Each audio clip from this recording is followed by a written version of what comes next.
بسم اللہ الرحمن الرحیم الصلاۃ والسلام علیک یا رسول اللہ۔ آج انشاءاللہ الرحمن سلسلہ قرآنی سیکھے کے اندر ہم یمدو کے متعلق سننے کی سعادت حاصل کریں گے۔ یمدو فعل مضارع مثبت معروف ہے، صیغہ واحد مذکر غائب ہے۔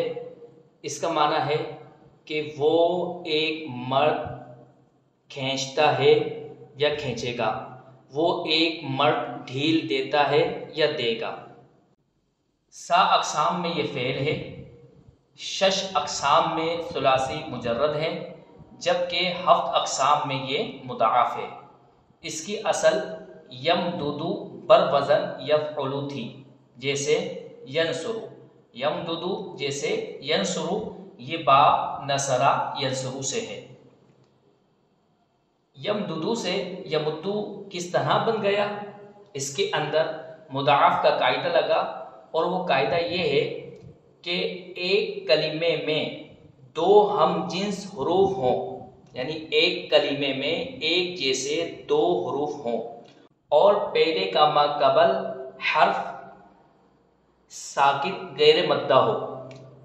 جیسے یہاں پر دو ہم جنس حروف جمع ہو گئے، دو دال جمع ہو گئے، اور پہلا جو دال ہے اس کا ما قبل حرف جو ہے ساکن ہے اور یہ مدہ بھی نہیں۔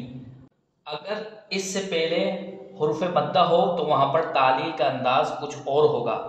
یہاں پر ضروری ہے کہ پہلے حرف کا ما قبل حرف جو ہے وہ ساکن ہونے کے ساتھ ساتھ غیر مدہ بھی ہو۔ مدہ تین ہوتے ہیں، الف مدہ، واو مدہ اور یا مدہ۔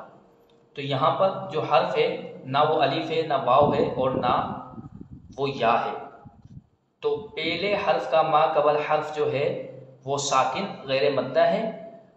تو پہلے حرف کی حرکت ما قبل کو دے کر، پہلے حرف کی حرکت یعنی دال کی حرکت ہم ما قبل کو دے دیں گے۔ دال کے اوپر پیش ہے، یہ پیش ہم ما قبل کو دے دیں گے، اور پھر دال کا اس والے دال کا پہلے والے دال کا دوسرے دال پہ ادغام کر دیں گے، ملا دیں گے، اور یہ ملانا واجب ہے۔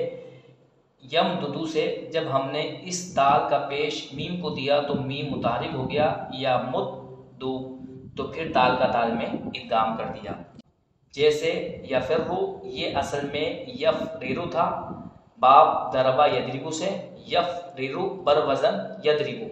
اس کے اندر بھی یہی قاعدہ لگا، دو حرف ایک جیسے جمع ہو گئے، پہلے حرف کا ما قبل حرف ساکن ہے، غیر مدہ ہے، تو پہلے حرف کی حرکت یعنی را کی حرکت ہم نے فا کو دے دی، فا کے نیچے زیر آ گیا، را ساکن ہو گیا، یا پھر رو، پھر را کا را میں ادغام کر دیا، تو اس طرح اس کو لکھا گیا۔ اللہ تبارک و تعالیٰ کی پاک بارگاہ میں دعا ہے کہ اللہ تبارک و تعالیٰ ہمارا علم دین سکھانا اور سیکھنا اپنی بارگاہ عالی میں قبول فرمائے، اور علم سیکھنا اور سکھانا ہمارے لیے آسان فرمائے۔ وما علینا الا البلاغ المبین۔